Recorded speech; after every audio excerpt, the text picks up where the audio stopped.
Welcome to the IT Smart Guy podcast, a technology podcast aimed at the modern business owner. And here's your host, Tony Edwards.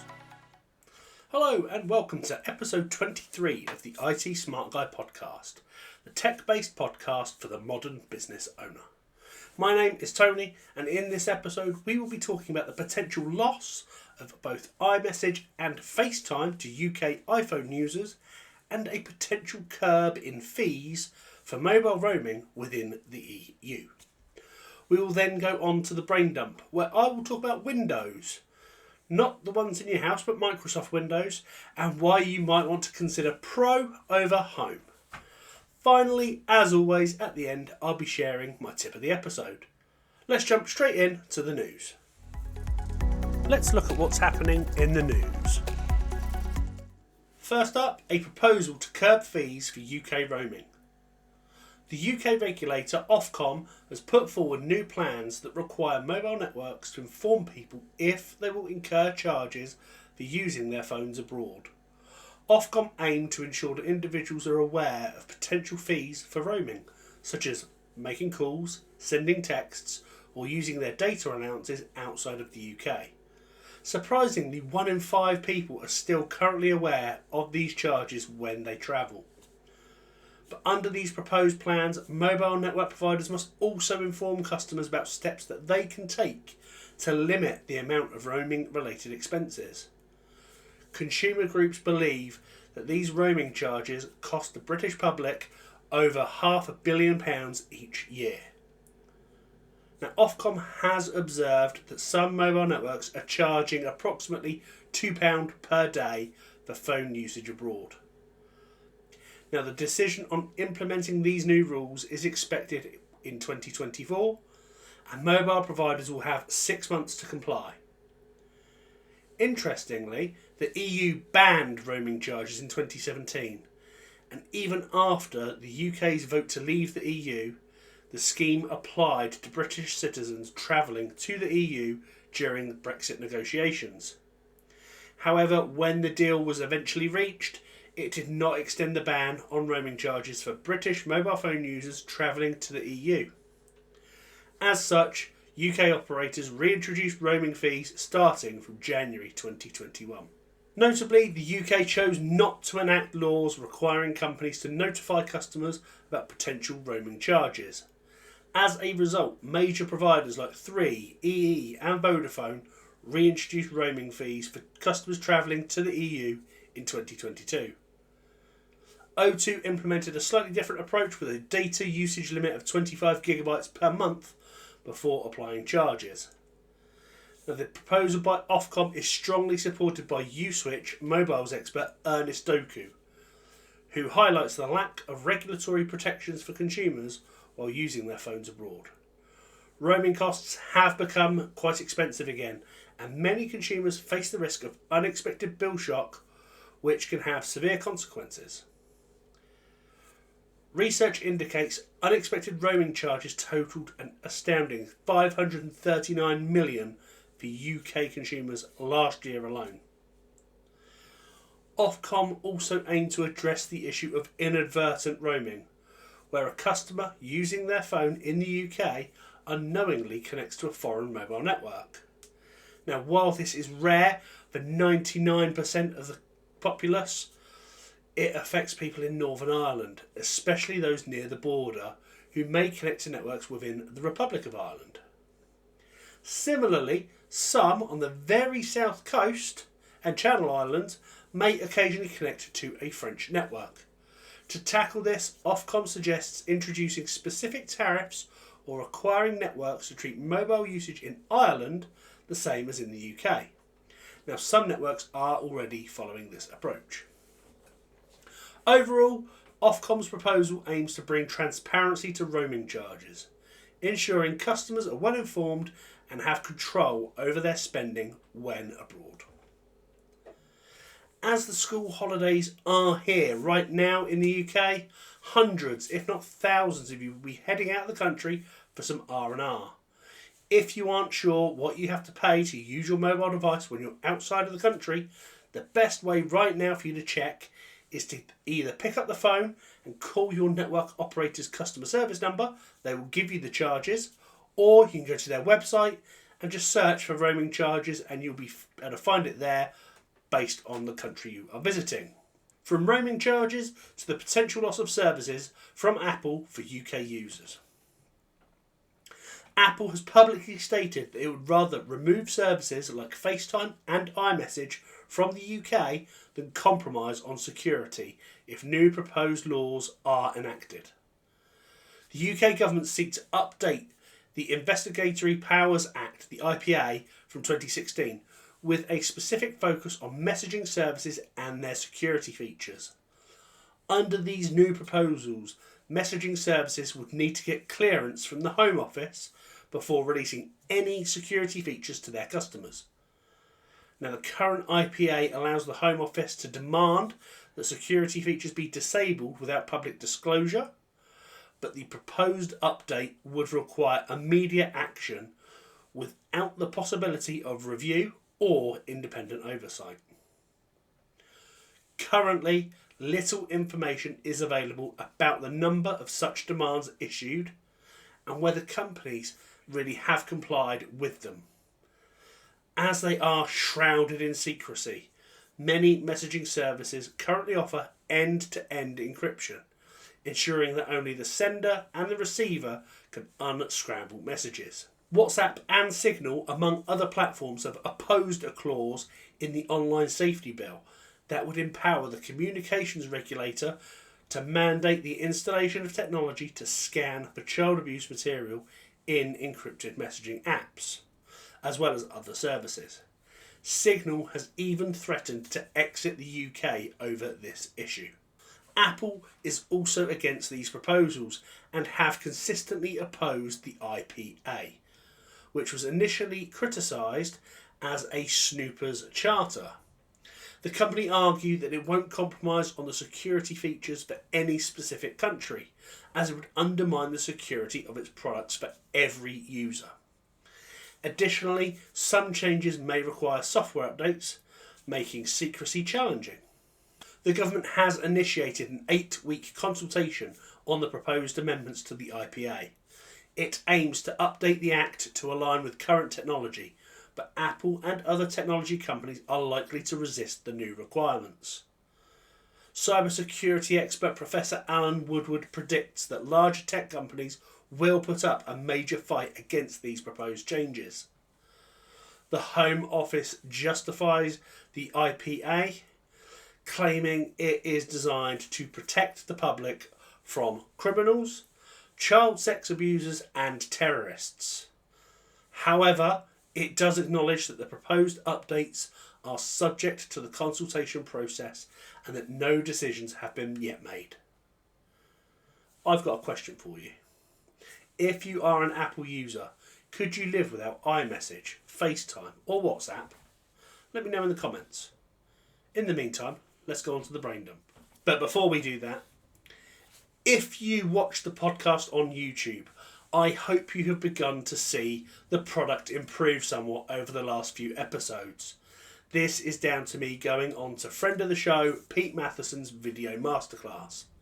In his self-paced course, Pete walks you through everything you need to know about improving your video, from the way you talk to the camera, to all the gear and lights you need, and everything in between. Plus, he gives you personal feedback on the videos you produce. Now, you might think that learning this way, self-paced, is lonely, but by signing up, you get exclusive lifetime access to a video masterclass Discord channel filled with like-minded individuals, all of whom have got the same goal: to get more comfortable talking to a camera. And it's not just IT people like me on the course, there are people from different industries in there too. Bookkeepers and copywriters, just to name a couple. If you want to take your video to the next level, I highly recommend taking a look. Click on the link in the show notes and it will take you straight there. Let's get on to that brain dump, shall we? It's time for the brain dump.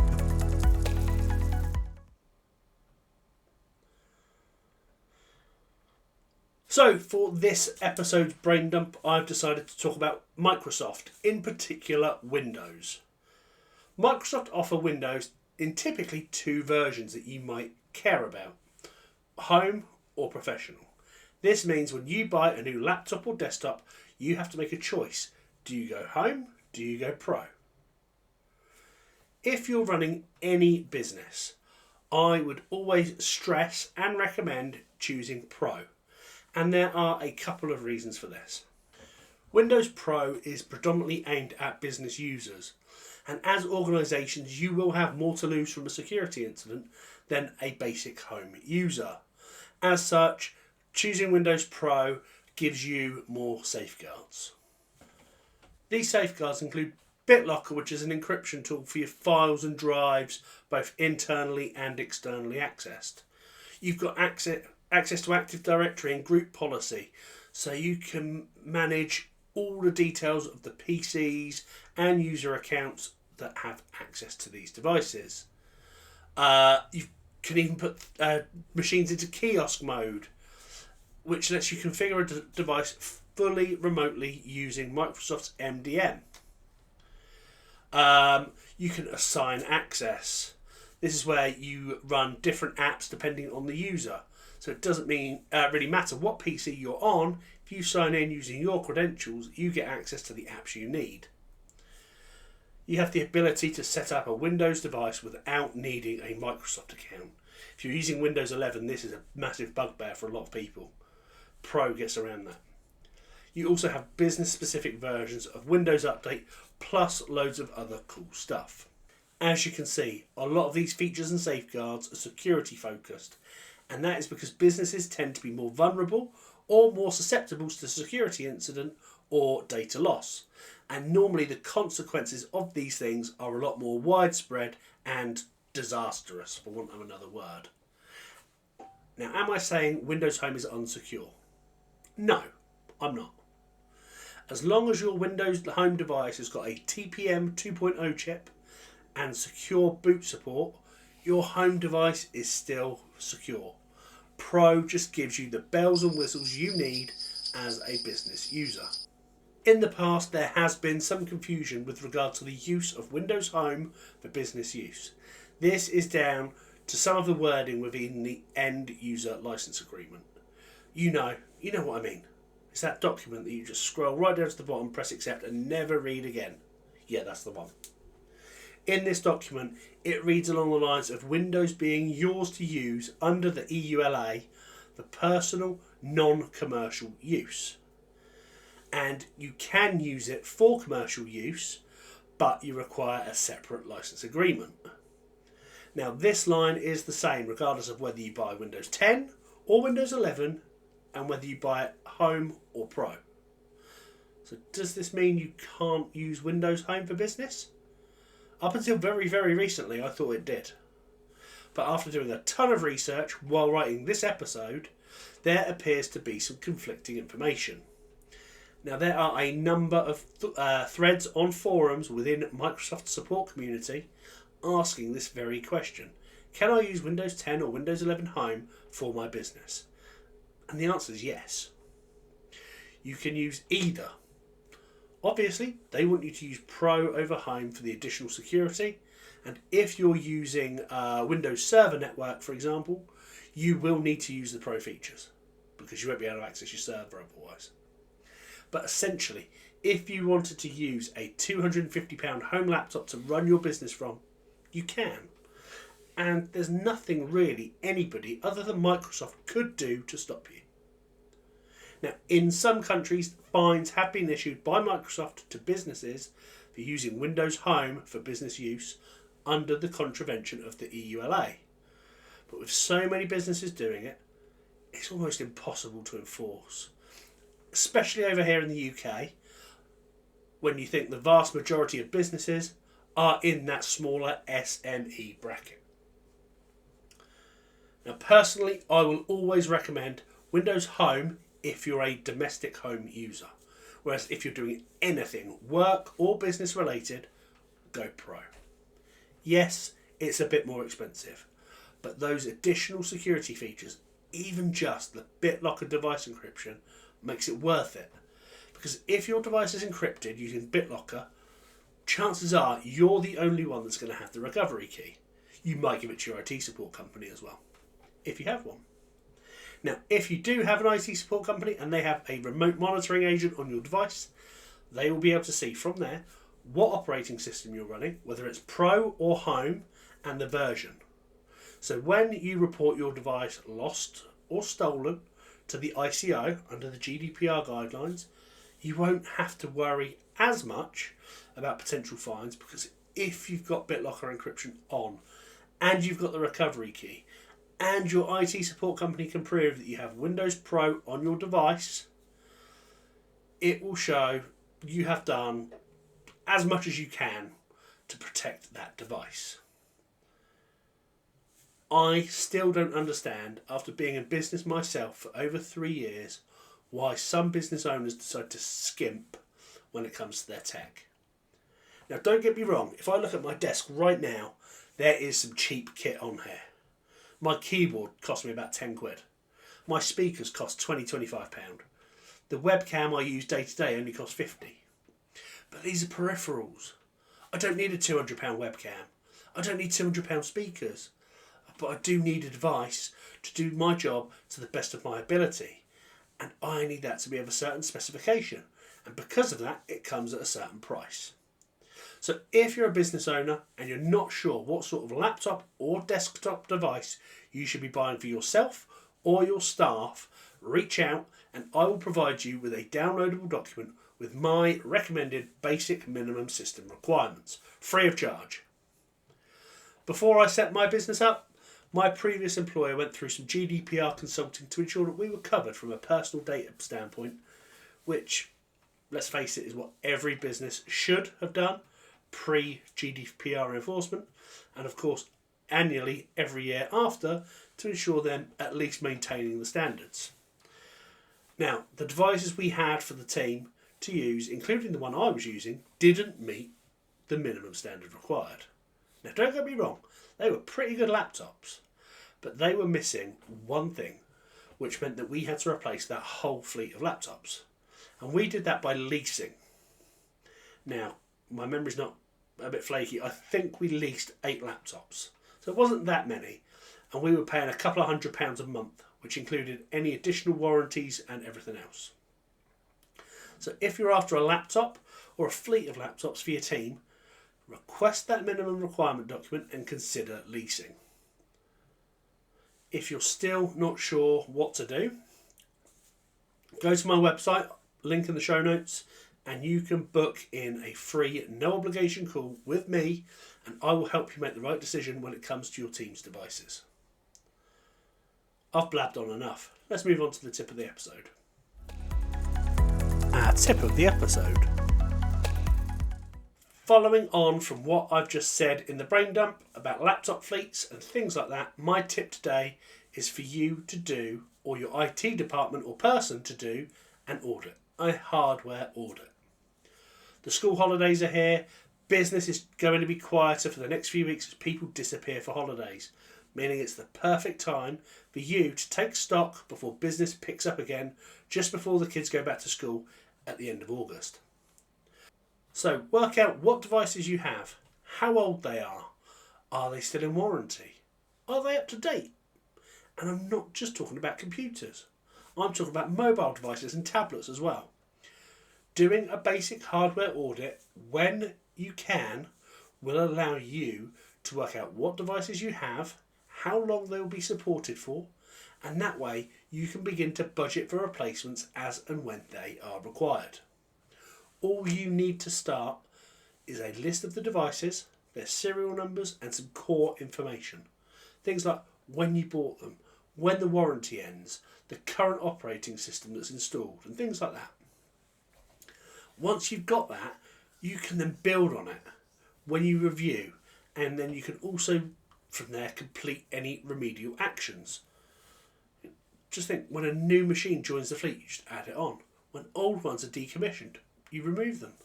And you should be checking this and doing this at least every 6 months. That way, you know where you are from a hardware perspective, and also a budget perspective, so when the time comes, you can be more proactive rather than reactive. That's it. Thank you for watching or listening. I hope you found the episode insightful, and I look forward to speaking to you again next time. Before you go, I do have one small favour to ask. If you've enjoyed the episode, or even if you haven't, let me know. Leave a comment, leave a review. It's the only way I can get better. It's also the only way I can find out about mistakes. If you haven't already, give us a like and a subscribe on YouTube, Spotify, Apple Podcasts, or wherever you get your podcasts. I've been Tony, the IT Smart Guy, and I will see you again next time. Thanks for listening to the IT Smart Guy podcast. Hope you've enjoyed this episode. Please do consider to like and subscribe on your podcast platform of choice.